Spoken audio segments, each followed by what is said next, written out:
अभिनव मधुपुर गांव के अंदर मुर्ग मसाले का ठेला लगाया करता था। वो मुर्ग मसाला बेचकर अपना गुजारा चलाया करता।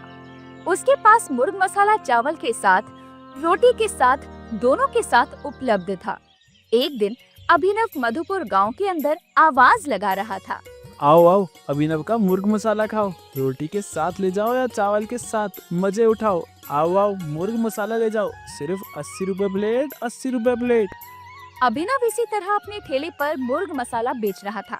तभी उसके पास एक आदमी आता है और कहता है, अरे भाई साहब, जरा 80 रुपए के दो मुर्ग मसाला पैक कर दो, एक प्लेट चावल के साथ और एक प्लेट तंदूरी रोटी के साथ। ठीक है भाई साहब, थोड़ा सा रुक जाइए, बस मुर्ग मसाले में आखिरी दम लगा रहा हूँ, 10 मिनट का समय लगेगा। इतने में आपकी रोटी और चावल तैयार करके पैक कर देता हूँ। और साथ में अपनी वो स्पेशल चटनी भी डालना।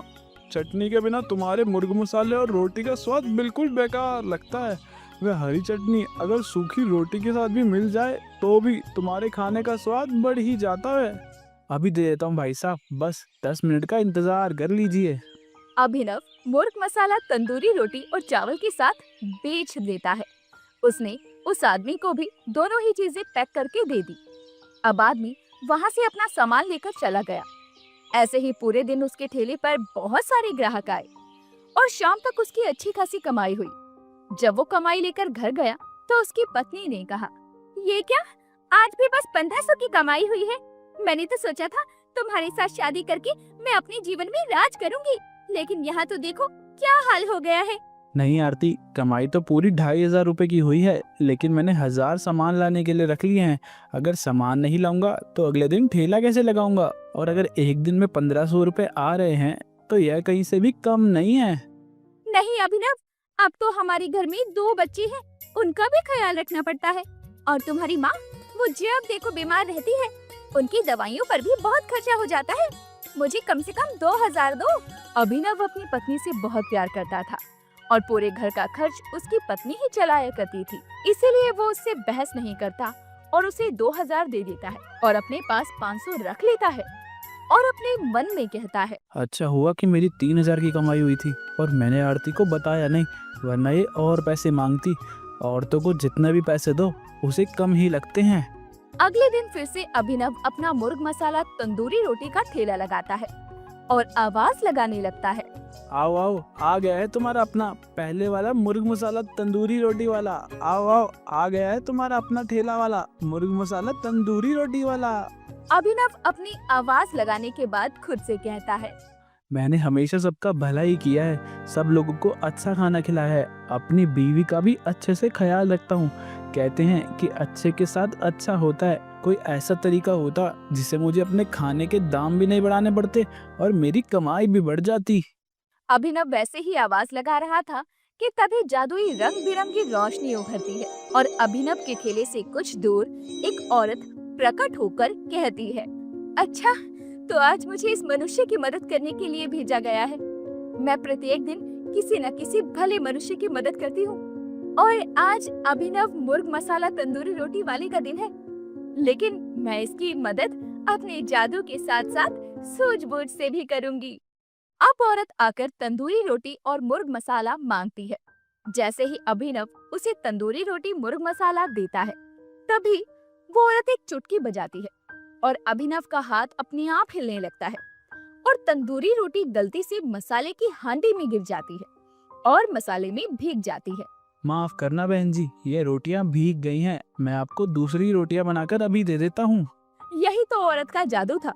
औरत ने फिर अभिनव से हंसते हुए कहा, अरे अभिनव भाई, रोटी को हटाने की क्या जरूरत है, सब्जी के साथ ही तो खानी है, उसी में तो भीगी है। और आपने कभी भीगे कुलचे के बारे में नहीं सुना क्या? वो भी तो मसाले में डुबोकर ही देते हैं। अभिनव ये बात सुनकर अपना सर खुजलाने लगता है। उसके बाद वो मसाले में भीगी हुई रोटी ही मुर्ग मसाला के साथ उस औरत को परोस देता है और जैसे ही उस औरत ने मुर्ग मसाला तंदूरी रोटी के साथ खाया तो कहने लगी, अभिनव भाई, ऐसे तो तुम्हारे खाने का स्वाद दुगना हो गया है। वैसे तुम्हारी रोटी हवा के साथ थोड़ी सख्त हो जाती होगी, लेकिन जब तुम इस मसाले में भिगोकर खिला रहे हो तो ये नरम की नरम बनी हुई है। वो ऐसे ही अभिनव की तारीफ करते हुए मुर्ग मसाला तंदूरी रोटी खा रही थी। तभी उसने मन में कहा, अब इस मनुष्य की मदद करने के लिए कुछ जादुई फूंक की जरूरत है। औरत ने ये बोला और एक पल के लिए चुटकी बजाकर सब लोगों को थाम दिया। उसके बाद एक जादुई फूंक आसपास फूंकी। उस फूंक में अभिनव के मुर्ग मसाला तंदूरी रोटी की महक थी और ग्राहक मोहित होकर वहां उमड़ पड़े और मांगने लगे, अरे भाई, मुझे भी ऐसा ही तंदूरी रोटी मसाले में भीग के मुर्ग मसाला के साथ दो। देखने में तो बड़ी बढ़िया लग रही है और एकदम चटपटा स्वाद आएगा इसका। हाँ भाई, मुझे भी ऐसे ही दे दो, बहुत बढ़िया लग रही है देखने में। तंदूरी रोटी तो सच में बड़ी सख्त हो जाती है और मेरी तो अकल डाढ़ मैंने परसों ही निकलवाई है। अब अभिनव सभी ग्राहकों को ऐसे ही मुर्ग मसाला तंदूरी रोटी के साथ दे देता है और सभी ग्राहक खाकर उसकी तारीफ करते हैं। अब इससे पहले कि इसको मुझ पर शक हो जाए, मुझे यहाँ से चले जाना चाहिए। अब ये इस अभिनव मुर्ग मसाला तंदूरी रोटी वाले के ऊपर है कि ये अपने चलते हुए काम को बिना लालच के करता है या लालच का सहारा लेता है। लेकिन शाम तक उसके पास बहुत सारी तंदूरी रोटी बच जाती है और मुर्ग मसाला खत्म हो जाता है। तंदूरी रोटी मुर्ग मसाले में भिगो कर देने की वजह से सब्जी जल्दी खत्म हो गई। शाम को परेशान होते हुए उसने खुद से कहा, यह क्या, आज तो सब्जी सारी खत्म हो गई और रोटियां बच गई। इन रोटियों को मैं क्या करूं? जाते हुए किसी जानवर को डाल देता हूं। अब अभिनव घर जाते हुए रोटियां जानवरों को खिला देता है और घर पहुंचता है। घर जाकर उसने अपनी पत्नी के हाथ में पूरे 4000 रुपए रखकर खुश होते हुए कहा, यह लो आरती, अब तो तुम खुश हो ना? आज पूरी हांडी भरकर मुर्ग मसाला और तंदूरी रोटी बिक गई। मैंने सब लोगों को तंदूरी रोटी मुर्ग मसाला के अंदर भिगोकर परोसी। सब लोगों को वो तो बहुत पसंद आई।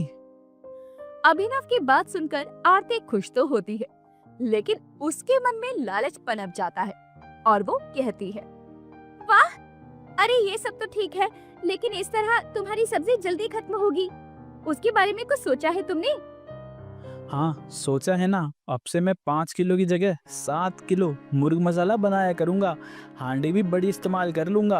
अपने आप ही सब कुछ संभल जाएगा और रोज ऐसे ही कमाई होगी।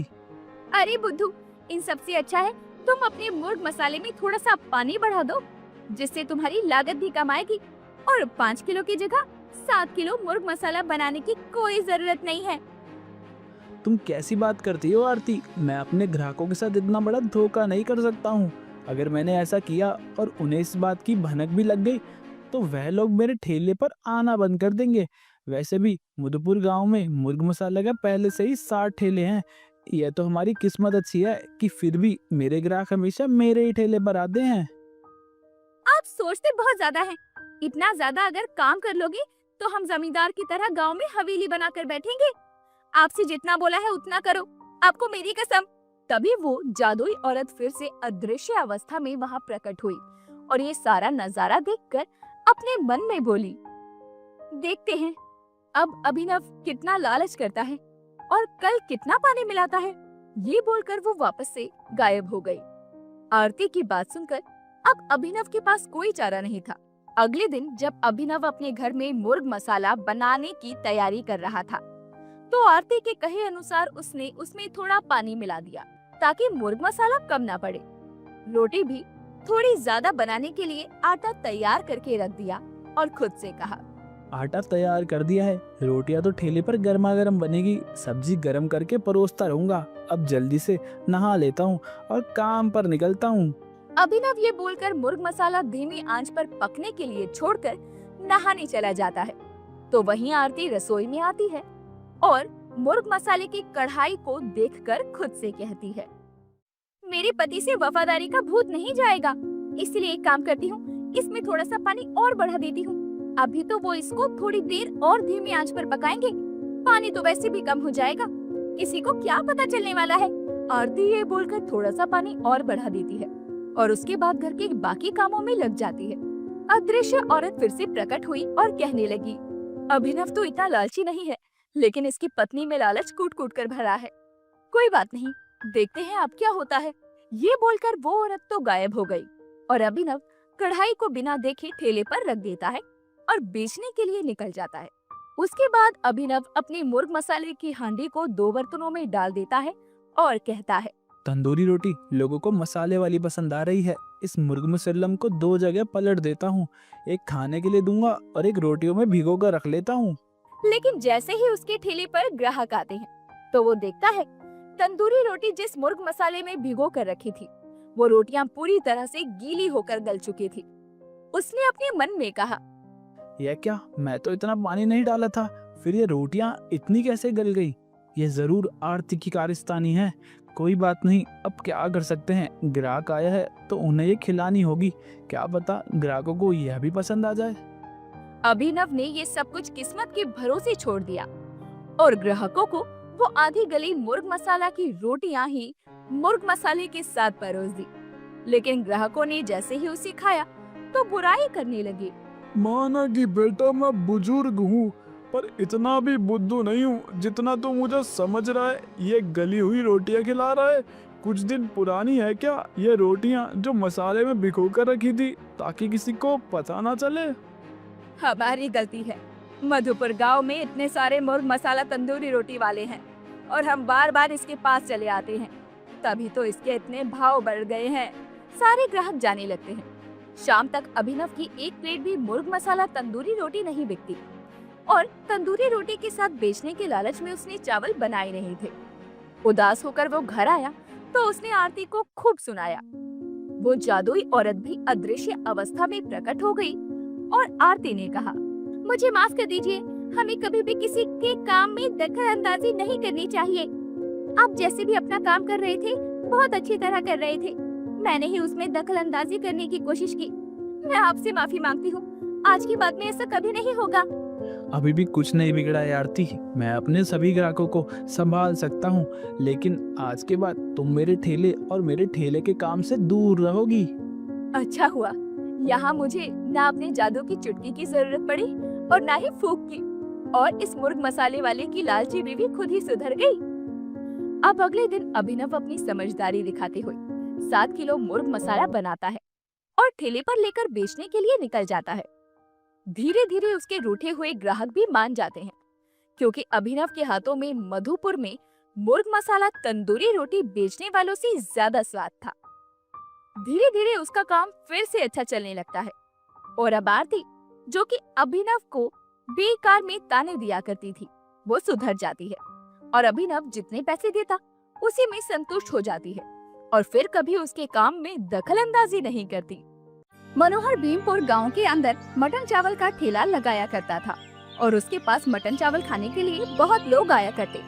एक दिन मनोहर अपने ठेले पर खड़ा होकर मटन चावल बेच रहा होता है। आओ आओ, मनोहर के स्पेशल मटन चावल खाओ। अरे आओ भाई साहब आओ, मनोहर के स्पेशल मटन चावल खाओ। एक बार आओगे बार बार खाओगे, हमेशा मेरे मटन चावल के गुण गाओगे। मनोहर की आवाज सुनकर कई सारे ग्राहक उसके पास मटन चावल खाने के लिए आते हैं और कहते हैं, मनोहर भाई, 1 नंबर मटन चावल बनाया तुमने, खाकर मजा आ गया। भाई ऐसा मटन चावल कैसे बनाते हो, मुझे भी बता दो, मैं भी अपने घर वालों को बनाकर खिलाऊंगी तो वो खुश हो जाएंगे और मेरे गुणगान गाएंगे। मनोहर ने हंसते हुए उस औरत को जवाब दिया, बहन जी, अगर मैं अपने मटन चावल बनाना आपको सिखा दूंगा तो मेरा गुजारा कैसे होगा? माफ करिएगा, पर ये मैं आपको नहीं सिखा सकता। मनोहर की बात को सुनकर वो औरत भी हंस देती है और कुछ नहीं बोलती। कुछ देर बाद मटन चावल खाकर वो वहाँ से चली जाती है। ऐसे ही उसके ठेले के पास बिरजू लिट्टी चोखा का ठेला लगाया करता और उसके पास लिट्टी चोखा खाने के लिए बहुत कम लोग आया करते। आज बिरजू की बिल्कुल भी बोनी नहीं हुई थी, जिससे वो बहुत उदास था। वो अपने ठेले पर खड़े होकर खुद से कह रहा था, आज तो मेरी बोनी नहीं हुई, लेकिन मनोहर की तो बहुत अच्छी कमाई हो रही है। मैं अपने घर क्या लेकर जाऊंगा, मेरे बीवी बच्चे भूखे होंगे। सही बात है, किस्मत किस्मत की बात होती है। किसी की किस्मत में इतना ज्यादा पैसा लिखा होता है तो किसी की किस्मत में 1 रुपया नहीं लिखा होता। बिरजू अपने ठेले पर खड़ा होकर यही सब उदासी से सोच रहा था तो वहीं मनोहर उसके बचपन का दोस्त था और वो उसके मन की भावना को अच्छे से समझता था। तभी उसके पास एक औरत और बच्ची मटन चावल खाने के लिए आते हैं और बच्ची ने कहा, मम्मी हम मटन चावल की जगह आज लिट्टी चोखा खाते हैं ना? मेरा लिट्टी चोखा खाने का बहुत मन कर रहा है। बेटा मटन चावल खाएगी तो शरीर में ताकत आएगी, वैसे भी लिट्टी चोखे में रखा क्या है, वो तो मैं तुझे घर पर जब मर्जी बनाकर खिला दूंगी। बच्चे भी अपनी माँ की बात सुनकर चुप हो जाती है।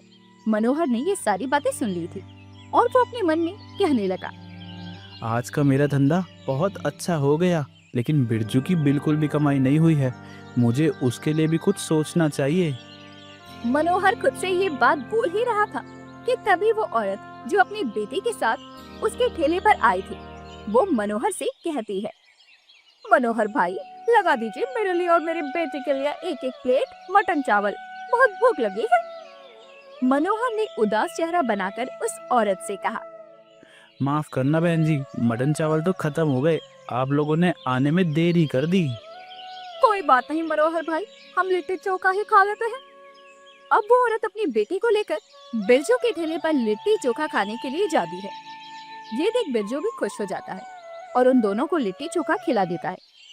तभी उसका ध्यान मनोहर के ठेले पर जाता है, जो कि कुछ देर बाद एक आदमी को मटन चावल पैक करके दे रहा था। ये देखकर उसकी आंखों में आंसू आ जाते हैं और वो उसके पास जाकर कहता है, जब भाई तुम्हारे पास मटन चावल बचे थे तो तुमने उस औरत को देने से मना क्यों कर दिया? क्योंकि मिल बांट कर खाने से ज्यादा पेट भरता है भाई, और खुद के बारे में सोचो तो इंसान का पेट कभी भी नहीं भरेगा। मनोहर बिरजू ऐसे ही आपस में प्यार से रहा करते थे। तो वहीं धीरे धीरे बिरजू का काम और ठप पड़ जाता है। उसे कुछ भी समझ में नहीं आ रहा था कि वो क्या करे। अब वो बहुत ज्यादा परेशान था। ऐसे ही एक दिन जब वो अपनी पत्नी रुक्मणी के साथ चैन से अपने घर में खाना खा रहा था, तो वहीं बिरजू की पत्नी उस पर चिल्ला रही थी और दोनों का घर बिल्कुल आस पड़ोस में था।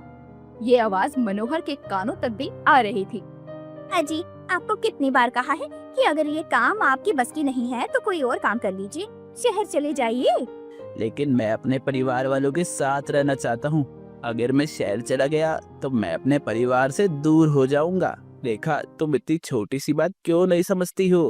परिवार वालों के साथ रह रहकर मर जाओगे क्या? ये ज्यादा अच्छा लगेगा आपको?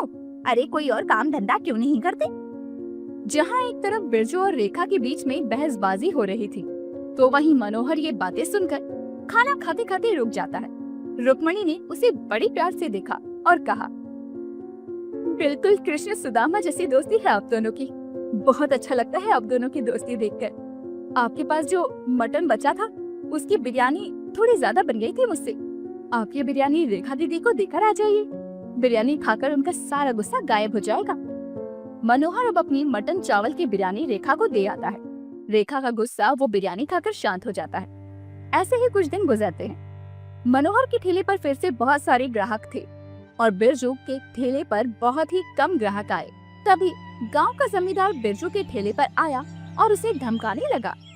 कितनी बार तुम्हें एक ही काम के लिए बार बार बोलना पड़ेगा? तुम्हें समझ में नहीं आता है क्या कि मुझे जल्द से जल्द मेरा कर्जा वापस करो?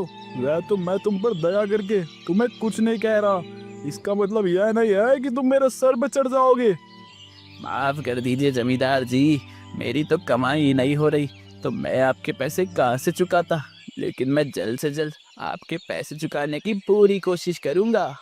मुझे कोशिश नहीं, अंजाम चाहिए बिरजू। मैं तुम्हें 1 महीने का समय और दे रहा हूँ।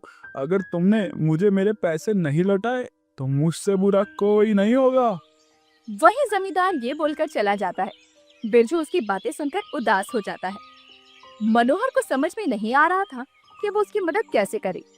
तभी वो अपने मटन की सब्जी लेकर बिरजू के पास गया और कहने लगा, बिरजू, मेरे चावल तो खत्म हो गए दोस्त, तो सोचा तेरी लिट्टे के साथ ही मटन की सब्जी खा लेता हूँ। तू खाएगा ना मेरे साथ खाना? मनोहर जानता था कि बिरजू की आज भी ज्यादा कमाई नहीं हुई है और वो उदासी की वजह से खाना नहीं खाएगा।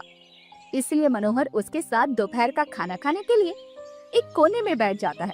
अब जैसे ही मनोहर और बिरजू लिट्टी के साथ मटन की करी खाते हैं, तो मनोहर ने तारीफ करते हुए कहा, भाई, ये मटन की करी के साथ ये लिट्टी तो बहुत ही लाजवाब लग रही है।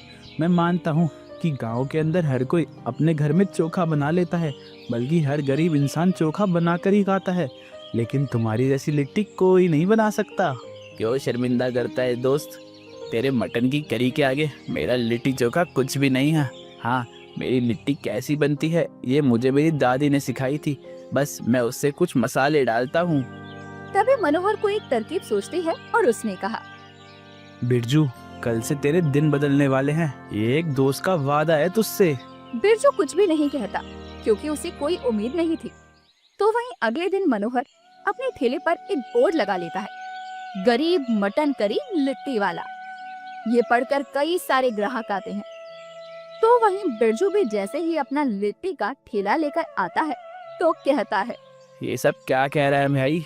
मेरी पहले ही लिट्टी चोखा नहीं बिकते और अब तो मटन करी के साथ लिट्टी भी लगाने लगा, अब मेरा क्या होगा? अरे पगले, मैंने अभी कुछ भी बेचना शुरू नहीं किया है, मैं तो बस तेरे ही आने का इंतजार कर रहा था। यह ठेला हम दोनों का है, हम दोनों ही मटन करी और लिट्टी बनाकर बेचा करेंगे और उससे जो पैसे जमा होंगे तू जमींदार का सारा कर्जा उतार देना। सच में मैंने अपनी दादी से कृष्ण सुदामा की दोस्ती के बारे में सुना था, लेकिन तुझसे मिलकर मुझे दोस्ती की असली अहमियत पता चली। दोस्ती का मोल क्या होता है तेरे साथ मिलने के बाद पता चला। दोस्त, तू बहुत अच्छा है। जिसके बाद बिरजू और मनोहर अब अपने ठेले पर खड़े होकर मटन करी और लिट्टी बेचने लगते हैं। उनके पास मटन करी लिट्टी खाने के लिए बहुत लोग उमड़ आए। वाह, मटन करी का बढ़िया स्वाद और लिट्टी की धीमी धीमी खुशबू, बहुत बढ़िया मिलन है ये। वैसे तो मैं राजस्थान से हूँ, लेकिन राजस्थान की दाल बाटी भी इसके आगे कुछ नहीं है। मुझे बहुत अच्छा लगा अम्मा ये सुनकर कि आपको ये पसंद आई। आप और लोगों को भी हमारे ठेले के बारे में जरूर बताना। तभी वहाँ पर कुछ ग्राहक आते हैं और एक ग्राहक ने कहा, अरे मनोहर भाई, बहुत अच्छा किया तुमने जो मटन चावल की जगह यह लिट्टी मटन करी का ठेला लगा लिया। वैसे भी मटन चावल खाकर तो मैं बहुत उब गया था। और ये तो खाने को भी बहुत कम मिलता है, बल्कि मैंने तो हमारे गांव में किसी को भी ये बेचते हुए नहीं देखा है। तुमने बहुत बढ़िया काम किया है भाई। कभी कभी जिंदगी में आई हुई मुसीबतें अपने आप ही रास्ता खोजने पर इंसान को मजबूर कर देती है। समझिए, वही हुआ है मेरे साथ। मनोहर ये कहता है और बिरजू उसे देखकर मुस्कुराता है। ऐसे ही 1 महीना गुजर जाता है। अब बिरजू के पास ठीक ठाक पैसे हो गए थे, लेकिन अभी भी कुछ पैसे कम पड़ रहे थे। तभी ठेले पर जमींदार आता है और कहता है, क्यों भाई बिरजू, हो गए मेरे पैसे जमा? मुझे दे मेरे सारे उधार पैसे, वरना अच्छा नहीं होगा। जमींदार जी, यह 20,000 रुपये जमा हो गए हैं। बचे हुए पैसे मैं आपको अगले महीने दे दूंगा। हम दोनों दोस्तों ने नया काम शुरू किया है, बस उसे जमाने के लिए थोड़ा समय चाहिए। ठीक है, मैं इतने समय से तुझ पर चिल्ला रहा था क्योंकि मुझे लग नहीं रहा था कि तेरा धंधा तुझे मुनाफा देगा, लेकिन जिस हिसाब से अब तुम दोनों दोस्तों का काम चल रहा है, अब मुझे लग रहा है कि मुझे मेरा पैसा वापस मिल ही जाएगा। इसलिए कोई बात नहीं बिरजू, तू मेहनत कर। जमींदार वैसे तो बुरा आदमी नहीं था, लेकिन जब उसे लग रहा था कि बिरजू उसका कर्जा नहीं चुका पाएगा, तो वो उस पर चिल्लाता था। ऐसे ही जब उसे बिरजू पर फिर से विश्वास हुआ, तो वो उसे पैसे चुकाने की कुछ और मोहलत दे देता है। इस तरह गरीब मटन करी लिट्टी वाला अपनी सारी परेशानी से उभर जाता है, जिसमें उसका दोस्त भी उसका भरपूर साथ देता है।